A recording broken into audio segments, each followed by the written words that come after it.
ओम शांति। परमात्मा की एक अद्भुत रचना थी। दादी गुलजार जी, ब्रह्मा कुमारी नम्रता बहन, जो एवर हेल्दी हॉस्पिटल शांतिवन से हैं, वे दादी गुलजार जी के अंतिम समय के साथ का अनुभव बताते हुए कहती हैं, मेरे जीवन की श्रृंखला का यह एक अत्यंत महान अंश है। इसके बिना इस जीवन का इतना मोल नहीं होता। दिल में ऐसी छाप लगी हुई है कि मैंने इन आंखों से कैसी मूर्ति को देखा। जीवन में और कुछ ना भी मिला हो, पर ऐसी मूर्ति के साथ इतने नजदीक से रहने का सौभाग्य परमात्मा ने दिया। मैंने सब कुछ पा लिया। उनकी स्थिति के विषय में अगर मैं संपूर्ण रूप में वर्णन करूं तो शायद ही कोई विश्वास कर सके या समझ सके। लगभग अंतिम 3 साल जो हमारे सामने विचरण कर रहा था, हमसे बातें कर रहा था, हमको दृष्टि दे रहा था, वह कोई स्थूल शरीरधारी मनुष्य नहीं, लेकिन एक संपूर्ण फरिश्ता था। 5 तत्वों द्वारा निर्मित इस स्थूल दुनिया के कुछ नियम हैं। कुछ चीजें यहां पर संभव हैं, कुछ संभव नहीं है। हम सभी जीव आत्माएं इसी नियम के अनुसार ही चल रहे हैं। लेकिन आश्चर्य की बात यह है कि दादी जी इस दुनिया के सारे नियम, सारे प्रभाव, सारे बंधनों से बिल्कुल मुक्त थी। दृष्टि द्वारा दादी से डायरेक्शन मिलता था। आज कल के समय में तो दुनिया में इशारों की भाषा ही लोप हो गई है। देवी परिवार में भी अधिकतर वाणी द्वारा ही कारोबार चलता है। कहीं कहीं विशेष पुरुषार्थी ब्राह्मणों में इशारों की भाषा चलती है, लेकिन दादी जी वाणी द्वारा नहीं, इशारों द्वारा भी नहीं, लेकिन आगे क्या करना है वे डायरेक्शन दृष्टि द्वारा देती थी। दादी जी के पास मैं एक मेडिकल प्रोफेशनल के रूप में थी। कभी कभी ऐसी स्थिति आती थी कि दादी जी की तबीयत अचानक ऊपर नीचे हो जाती थी। डॉक्टर आकर देखते थे, लेकिन किसी को पता नहीं पड़ता था कि कहाँ क्या तकलीफ हो रही है। लेकिन आश्चर्य की बात यह है कि दादी जी को मेडिकल का ज्ञान नहीं था, फिर भी कौन सी शारीरिक प्रॉब्लम चल रही है, उसका निवारण क्या है, सब जानती थी और दृष्टि द्वारा हमको टचिंग दे देती थी। हम उसी टचिंग के आधार से इन्वेस्टिगेशन कराते थे तो बीमारी का पता पड़ जाता था और आगे का ट्रीटमेंट डॉक्टर शुरू कर देते थे। 1 या 2 बार नहीं, बहुत बार दादी जी ने हमें ऐसा अनुभव कराया। स्थूल आंखों से न दिखने वाली आत्माओं को सकाश। दादी जी की स्थिति बाप समान थी, जिस कारण जो बाबा के पास शक्तियां हैं, सिद्धियां हैं, सब हमने दादी जी में अनुभव की। किसी भी आत्मा को देखकर उसके भूत, वर्तमान और भविष्य का स्पष्ट ज्ञान दादी जी को हो जाता था। यहां तक कि उस आत्मा का अभी क्या संकल्प चल रहा है वह भी वाणी द्वारा स्पष्ट बता देती थी। कुछ दिनों तक लगातार एक निर्धारित समय पर दादी जी कमरे की खिड़की की तरफ शक्तिशाली दृष्टि देती रहती थी। हम रोज पूछते थे, दादी जी वहां क्या है? दादी जी रोज जवाब देती थी, अशुद्ध आत्मा आई थी। हमने एक दिन पूछा, अशुद्ध आत्मा क्यों आई थी दादी जी? दादी जी ने जवाब दिया, अशुद्ध आत्मा आई थी, चक्कर लगाकर चली गई। हमें आभास हुआ कि अशुद्ध आत्माओं को भी दादी जी दृष्टि द्वारा शक्तियों का सकाश देती हैं, इसलिए वे दादी जी के पास चक्कर लगाती रहती थी। दादी जी की आत्मिक दृष्टि बहुत पावरफुल थी। जैसे बाबा स्थूल शरीर को न देख आत्मा को ही देखता है, उसी तरह दादी जी भी हम सबको ज्योतिर्बिंदु आत्मा ही देखती थी। और जिन आत्माओं को किसी कारणवश शरीर नहीं मिला है, वे भी दादी जी के पास सकाश लेने के लिए चक्कर लगाती थी। शारीरिक पीड़ा को स्पर्श से ठीक कर देती थी दादी जी। पिता श्री ब्रह्मा बाबा के साथ के अनुभव में हमने सुना है कि अपने हस्त कमल के स्पर्श से ही बिगड़ी को बनाने की सिद्धि बाबा में थी। ऐसा ही अनुभव हमें दादी जी के साथ भी होता था। कभी भी किसी भी कारणवश सिर में बहुत दर्द होता था तो हम दादी जी के सामने बैठते और दादी जी को बताते थे।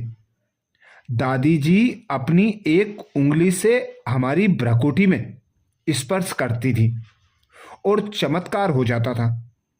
कुछ सेकंड के अंतर ही सिर का दर्द संपूर्ण रूप से समाप्त हो जाता था। हम सोचते थे कि यह तो सिर्फ हमारा ही अनुभव होगा, लेकिन नहीं।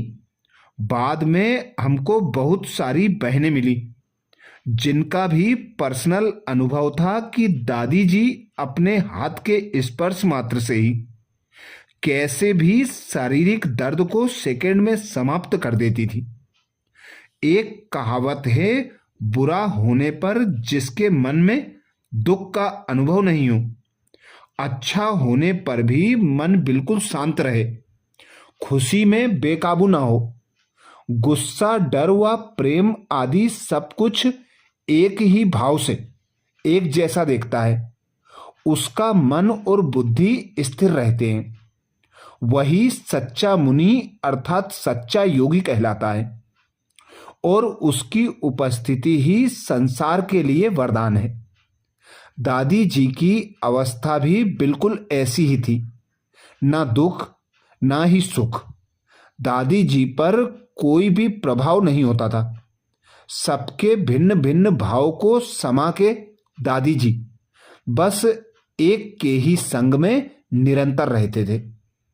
दादी जी पर बहुत बड़ी जिम्मेवारी थी शिव बाबा के रथ के पार्ट की। इसी कारण दादी जी अपने ऊपर हर घड़ी अत्यंत अटेंशन रखते हुए हर आत्मा के संपर्क में आती थी। दादी जी ने अपने आप में पक्का किया हुआ था कि अगर मेरे अंदर थोड़ा भी कड़वापन होगा और इसी रथ के माध्यम से जब परमात्मा का मिलन होगा तो आत्माएं परमात्म सुख संपूर्ण रूप से अनुभव नहीं कर पाएंगी। इस बात को ध्यान में रखते हुए चाहे कोई आत्मा ठीक से उनसे व्यवहार भी ना करे, चाहे देह की या दुनिया की कैसी भी प्रतिकूल परिस्थिति उनके सामने आए, लेकिन दृढ़ता के साथ हर कर्म में सरलता और सहनशीलता जैसे महान गुणों को नेचुरल नेचर बनाते हुए आगे चलती रही।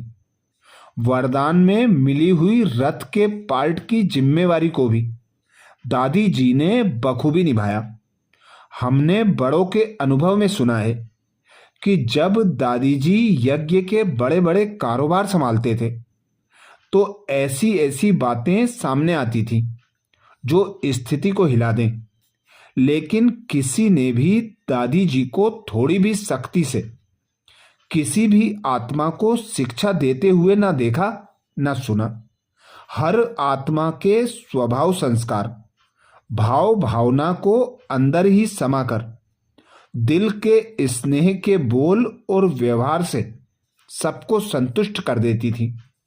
दादी जी यह वही कर सकता है जिसमें स्थिरता की सिद्धि की संपूर्ण रूप से प्राप्ति हो। कोई साधारण व्यक्ति यह कर ही नहीं सकता। शक्तिशाली स्थिति और परमात्मा प्यार के कवच के कारण दादी हर पीड़ा से मुक्त थी। जितना समय हम दादी जी के साथ रहे, हमको अनुभव होता था कि जो भी दादी जी के साथ हो रहा है वह बस बाबा और दादी जी के बीच की ही बातें हैं। वहां हम सबका कोई रोल ही नहीं था। सब कुछ बाबा खुद कर रहा था। बाबा खुद दादी जी को चला रहा था और जो कुछ भी होने वाला था उसका स्पष्ट ज्ञान भी दादी जी को पहले से ही था। हमको बाहरी हिसाब से देखने में आता था कि दादी जी को कितना कष्ट हो रहा होगा, लेकिन जैसे महाभारत की कथा में दिखाते हैं, परमात्मा के साथ प्रीत बुद्धि और धर्म के रास्ते पर चलने वाले अभिमन्यु पर जितने भी कौरवों के वार होते थे, श्री कृष्ण जी उन सबको अपने ऊपर ले लेते थे। तभी तो अंतिम सांस तक भी अभिमन्यु ने हार नहीं मानी थी। ऐसे ही दादी जी की शक्तिशाली स्थिति और परमात्मा प्यार के कवच के कारण उनको किसी भी पीड़ा की कोई महसूसता ही नहीं होती थी। बिना एनेस्थीसिया के कितनी सर्जरी हुई, कितने टांके लगे, परंतु दादी जी एकदम शांत अवस्था में मंदिर की मूर्ति के समान स्थिर रहती थी। हाथ की उंगली तक भी नहीं हिलाती थी। इन आंखों ने एक महान संपूर्ण प्रकृति जीत, माया जीत, विजयी मूर्ति को प्रत्यक्ष देखा। उनके साथ में रहते हर पल दिल में यही गाना बजता था, जिसकी रचना इतनी सुंदर, वह कितना सुंदर होगा। ऐसे हमारी अति मीठी, अति स्नेही, प्राण प्यारी दादी गुलजार जी परमात्मा पिता की एक अद्भुत रचना थी। अच्छा, 11 मार्च को विशेष दादी गुलजार जी की पुण्यतिथि है।